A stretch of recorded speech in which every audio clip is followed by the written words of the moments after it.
Hello guys, ArchiHacks here, and today we're going to talk about interviews for architecture school. Many architecture schools today necessitate some form of personal interview, and it can be daunting, especially if you found out by surprise, like me. But do not fret, by the end of this video, you'll have a clear roadmap and a secret weapon to pave your way to your dream school.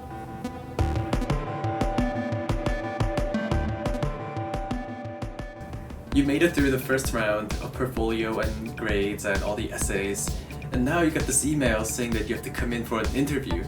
And you go, what? Interviews can be daunting, especially if you found out by surprise, like I did. When I first got this, I had no idea how to prepare for it and what to expect. After years of architecture school and going through a couple panels of interviewing new fresh students, I think I have a decent idea on what to expect and how to exceed expectations. The first tip is to think from your interviewer's point of view, which gives you a pretty clear idea on what they want to hear. And this is a dangerous one because it's possible to cater entirely towards them and forget to be yourself, which is a poor reflection of you. Think of it as a way to align yourself with the objective of the interview. They've seen your essays and your portfolio and they loved it. And now they just want to get a personal view of you. And that's why you're here. And it's also an opportunity of you to get to learn about them. So I think it's totally okay to be a bit more casual about it than like a job interview per se. And try to be friends with them. Because ultimately, we want to work with people and study with people who are interesting and talented. And that brings us to the second point. What is the biggest way to present yourself? Of course, the regular saying goes, you should be yourself and find the best way to express yourself. But it's also very important to think of the constraints that are given to you during the interview. There's definitely a limited amount of time, and also the attention span of the audience too. Your interviewers go through literally hundreds of candidates per day, and this can go on for many days too. And in this small window of time, you have to make an impression, which is difficult. Utilize the right medium. It doesn't have to be as difficult as you think it has to be. You pay attention to the format of the interview. Interview isn't about flipping through your portfolio and talking about individual piece. It's about getting a small snapshot of you as a person. So perhaps instead of just presenting the work, maybe talk about your process and how you evolved as a person over the years. And it's totally okay to include your early works that are not entirely finished or looks really bad now that you look back into it, because it also shows that how you grew up as a person and how you evolved as an artist. And this is actually pretty key because in a portfolio, when you just simply send a PDF portfolio, it's really possible for your interviewers to just flip through the first few pages and go to the next one.